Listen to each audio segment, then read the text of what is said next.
అందరికీ నమస్కారం. Welcome to Prajatantram. భారతదేశ వ్యాప్తంగా గడిచిన కొద్ది రోజులుగా వినపడుతున్న ఒకే ఒక పదం సేవ్ ఆరావళి, సేవ్ ఆరావళి. అసలు ఈ సేవ్ ఆరావళి ఏంటి? ఈ ఆరావళి పర్వత శ్రేణి వార్తల్లో కానీ దేశవ్యాప్తంగా నిరసనలకు కారణమవడానికి గల కారణాలేంటో ఈరోజు మనం కొంత విశదీకరంగా మాట్లాడుకునేటువంటి ప్రయత్నం చేద్దాం. గతంలో మనం పాఠ్య ప్రణాళికల్లో 10వ తరగతి లోపే ఈ ఆరావళి పర్వతాలకు సంబంధించి అనేక పాఠాలను నేర్చుకున్నాం. ఆరావళి పర్వతాలు ఏవైతే ఉన్నాయో భారత వైవిధ్యభరితమైనటువంటి వాతావరణ స్థితిగతులకు కావచ్చు, వైవిధ్యభరితమైనటువంటి భారతదేశంలో ఆరావళి పర్వతాలది ఓ ప్రధాన పాత్ర. ఏదైతే రాజస్థాన్ మొదలుకొని, ఏదైతే థార్ ఎడారి మొదలుకొని దేశ రాజధాని వరకు, ఏదైతే ఢిల్లీ వరకు కూడా ఈ ఆరావళి పర్వతాలు విస్తరించి ఉన్నాయి.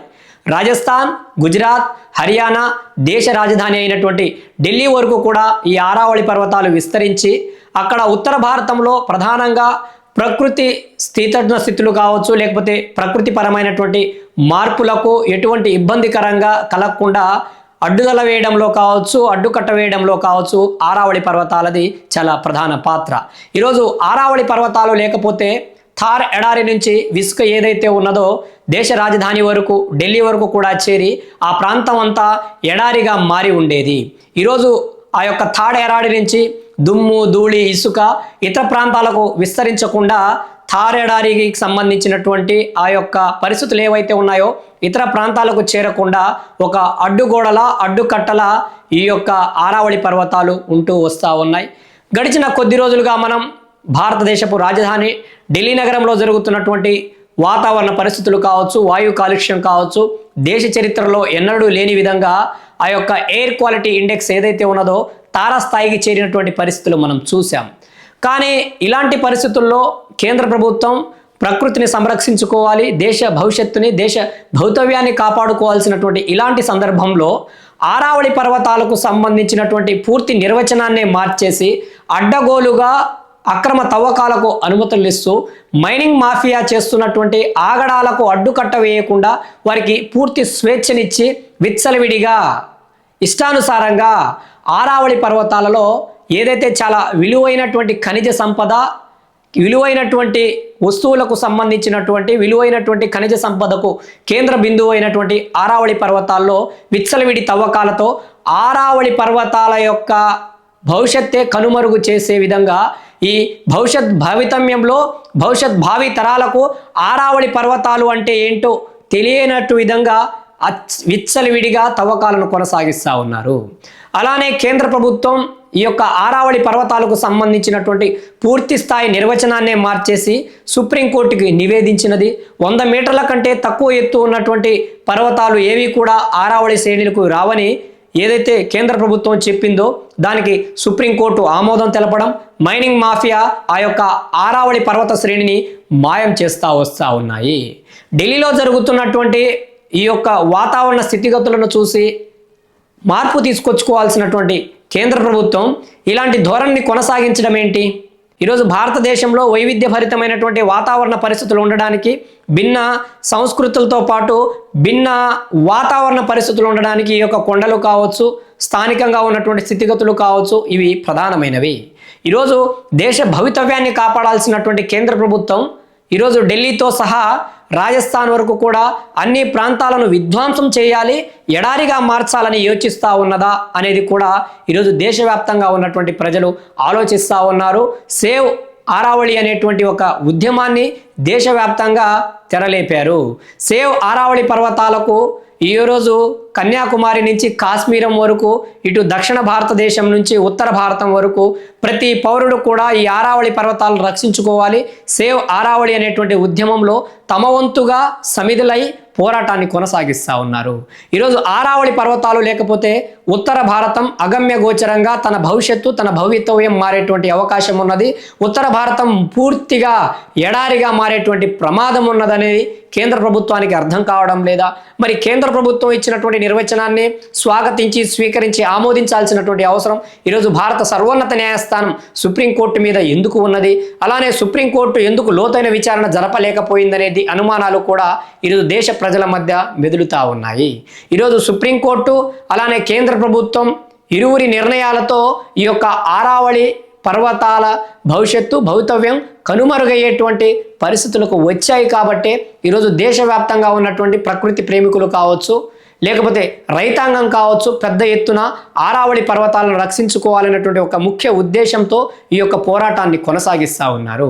నిన్న రాజస్థాన్ రాష్ట్రంలో సుమారు 5,000కు పైచిలుకు ట్రాక్టర్లతో లక్షలాది మంది రైతులు, పర్యావరణవేత్తలు, ప్రకృతి ప్రేమికులు అందరూ ఓ చోటకు చేరి ఆరావళి పర్వతాలను రక్షించుకోవాలని ఒక పూర్తి స్థాయిలో ఒక ర్యాలీని చేపట్టారు.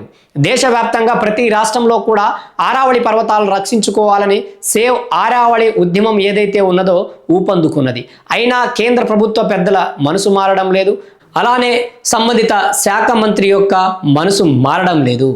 ఎందుకు ఈ దేశాన్ని విధ్వంసం చేయాలనుకుంటున్నారు? ఈ దేశ స్థితిగతులను, ఈ దేశ అస్తిత్వాన్ని, ఈ దేశ వాతావరణ పరిస్థితులను, ఈ దేశ భవిష్యత్ భావితరాలను ఎందుకు అగమ్య గోచరంగా ప్రశ్నార్థకంగా మార్చాలనుకుంటున్నారో అర్థం కానటువంటి పరిస్థితి. ఈరోజు విచ్చలవిడిగా ఇప్పటికే అనేక అటవీ ప్రాంతాల్లో విచ్చలవిడిగా ఈ మైనింగ్ మాఫియా తమ మైనింగ్తో కోటాను రూపాయలు కూడగట్టుకుంటూ ప్రకృతిని విధ్వంసం చేసింది. ఎక్కడ పడితే అక్కడ అక్రమ తవ్వకాలకు పాల్పడుతూ ఉన్నది. ఏ ప్రాంతాన్ని వదలకుండా ఛత్తీస్గఢ్ మొదలుకొని ఆంధ్రప్రదేశ్, తెలంగాణ, ఒడిస్సా ప్రతి ప్రాంతంలో కూడా దేశంలో ఈ ప్రాంతం మైనింగ్ మాఫియాకి ఎక్సెప్షన్ అనేది లేకుండా ప్రతి రాష్ట్రంలో, ప్రతి ప్రాంతంలో ప్రకృతి సంపద ఉన్న ప్రతి చోట కూడా ఈ అక్రమ మైనింగ్ మాఫియా విచ్చలవిడి అక్రమ తవ్వకాలతో ఈ ప్రకృతి సృష్టించినటువంటి సంపదను దోచుకుపోతూ ఉన్నాయి. ఎవరికి ఈ ప్రకృతి మీద హక్కు ఉన్నది? ఎవరు దీన్ని సృష్టించింది? ఎవరు ఈ సృష్టికర్తలు? ఎవరు? ఎవరికి వాడే నాదే అంటూ ఇష్టానుసారంగా తవ్వుకుంటూ పోతే చివరికి మిగిలేదేంటి? శవాల దిబ్బలా? ఏం మిగలబోతుంది ఈ దేశంలో? ఎవరి కోసం ఇదంతా? ఎవరి కోసం ఉన్నాయి ఈ ప్రభుత్వాలు? సామాన్య ప్రజలకు ఈ దేశ భవిష్యత్తుని కాపాడడం కోసం ఉన్నాయా, లేకపోతే బడాబాబుల సేవలో తరించడానికి ఉన్నాయా, బడాబాబులకు అప్పనంగా విచ్చలవిడిగా దోచిపెట్టడానికి ఉన్నాయా అనే విధంగా ఈరోజు దేశ ప్రజలు ఆలోచిస్తూ ఉన్నారు. దయచేసి మరోమారు ఈ ఆరావళి పర్వతాల్లో జరుగుతున్నటువంటి అక్రమ తవ్వకాల మీద దృష్టి సారించండి. ఎందుకంటే ఈరోజు ప్రభుత్వాలకు తెలియకుండా జరుగుతూ ఉన్నాయంటే అది అసంబద్ధం, అది అసంపూర్ణం. ఎందుకంటే ఇక్కడ ఏ చిన్న పొరపాటు జరిగినా, ఏ చిన్న సమస్య వచ్చినా తక్షణమే స్పందించేటువంటి కేంద్ర నిఘా వ్యవస్థలు, కేంద్ర నిఘా సంస్థలు దేశంలో తారాస్థాయికి చేరినటువంటి ఈ సేవ్ ఆరావళి ఉద్యమానికి గల కారణాలేంటి? ఈ ఆరావళి ఉద్యమం ఆగాలంటే దేనితో సాధ్యమవుతుంది? అలానే దీన్ని అణిచివేయడం కోసం కాకుండా రాజ్యాంగబద్ధంగా, చట్టబద్ధంగా ఎక్కడైతే అక్రమ తవ్వకాలు జరుగుతున్నాయో వాటిని నిలుబద్దల చేస్తే ఆటోమేటిక్గా ఉద్యమం కూడా ఆగిపోతుంది. ఏంటిది? ప్రతిరోజు ఏదో ఒక సమస్యతో, ప్రతిరోజు ఏదో ఒక విమర్శతో ఎప్పుడు ఏదో విధ్వంసమే ఈ దేశాన్ని వెంటాడుతూ ఉన్నది. ప్రపంచంలోనే ఒక వైవిధ్యభరితమైనటువంటి దేశం ఈ భారతదేశం కదా. ఈ వైవిధ్యభరితమైనటువంటి భారతదేశాన్ని ఎందుకు ప్రశ్నార్థకంగా మార్చాలనుకుంటున్నారు అర్థం చేసుకోవాల్సినటువంటి అవసరం ఉన్నది. అలానే ఓ నా భారతీయ యువత, ఓ నా భారతీయ ప్రజలారా, దేశంలో ఇలాంటి క్లిష్ట పరిస్థితులు ఎదురైనప్పుడు, దేశంలో ఇలాంటి అవాంతరమైనటువంటి పరిస్థితులు ఎదురైనప్పుడు రాజకీయాలను పక్కన పెట్టి, పార్టీలను పక్కన పెట్టి, కులాలను పక్కన పెట్టి, మీలో ఉన్నటువంటి భిన్నాభిప్రాయాలను, భిన్న భావాలను ఎటువంటి వ్యత్యాసం లేకుండా దేశ భవిష్యత్తు కోసం, దేశ భవితవ్యం కోసం మనమందరం మనం గళాన్ని వినిపించాల్సినటువంటి అవసరం ఉంటుంది. అవసరమైతే ఈ యొక్క భారతావనిని కాపాడుకోవడం కోసం జరుగుతున్నటువంటి ఉద్యమంలో భాగ్యస్వాములు అవ్వవలసినటువంటి అవసరం ఉంటుంది. ఈరోజు ఏ రాజకీయ పార్టీకో, ఏ కులానికో, ఏ మతానికో, ఏ నాయకుడికో, ఏ వ్యాపారానికో వ్యతిరేకమైనటువంటి నినాదం ఇది కాదు. ఈ భారతదేశానికి ప్రకృతి సంపద ఏదైతే ఉన్నదో, ప్రకృతి సృష్టించినటువంటి విలువ కట్టలేనటువంటి సంపద ఏదైతే ఉన్నదో ఆ సంపదను కాపాడుకోవడం కోసమే ఈ యొక్క ఉద్యమం కొనసాగుతూ ఉన్నది తప్ప మరేది కాదు. ఇలానే కొనసాగితే భారత అస్తిత్వానికే, భవిష్యత్ భారత అస్తిత్వానికే ప్రమాదం ఏర్పడేటువంటి అవకాశం ఉన్నది. కాబట్టి కేంద్ర ప్రభుత్వం మరోమారు పునరాలోచించి ఈ యొక్క అక్రమ తవ్వకాలకు అనుమతులు ఎవరైతే ఇచ్చి ఉన్నారో వారందరినీ కూడా కఠిన చర్యలు చేపట్టి ఈ యొక్క ఆరావళి పర్వతాలను రక్షించుకోవాలి. ఇప్పటికే ఢిల్లీ మహానగరం, దేశ రాజధాని ఢిల్లీ పరిస్థితి ఎంత అగమ్య గోచరంగా ఉన్నదో, దేశ చరిత్రలో ఎన్నడూ లేని విధంగా తీవ్ర వాతావరణ సంక్షోభాన్ని ఈరోజు ఢిల్లీ నగరం ఎదుర్కొంటా ఉన్నది. ఇక ఆరావళి పర్వతాలను విచ్చలవిడిగా అడ్డగోలుగా తవ్వుకుంటూ పోతే ఢిల్లీ నగరం ఈ దేశ చరిత్రలో కనుమరుగయ్యేటువంటి ప్రమాదం ఉన్నది కూడా. అలానే ఉత్తర భారత భవిష్యత్తు కూడా ప్రశ్నార్థకంగా మారేటువంటి ప్రమాదం ఉన్నది. ఈరోజు దేశ ప్రధానమంత్రి అయినటువంటి నరేంద్ర మోదీ గారు కూడా గుజరాత్ రాష్ట్రానికి చెందిన వారే కదా. ఈ ఆరావళి పర్వతాలు రాజస్థాన్ మొదలుకొని గుజరాత్, హర్యానా, ఢిల్లీ వరకు కూడా విస్తరించి ఉన్నాయి కదా. ఉత్తర భారతం మీద తమకు ప్రేమ ఉన్నదని ఎప్పుడు ఆర్భాటంగా ప్రగల్భాలు పలికేటువంటి ఈరోజు కేంద్ర ప్రభుత్వ పెద్దలు మరి ఉత్తర భారతం విచ్ఛిన్నమవుతా ఉన్నది. ఉత్తర భారతంలో వాతావరణ పరిస్థితులు రోజు రోజుకి ప్రమాద స్థాయికి చేరుకుంటున్నాయి. వాతావరణ స్థితిగతులు అగమ్య గోచరంగా మారుతా ఉన్నాయి.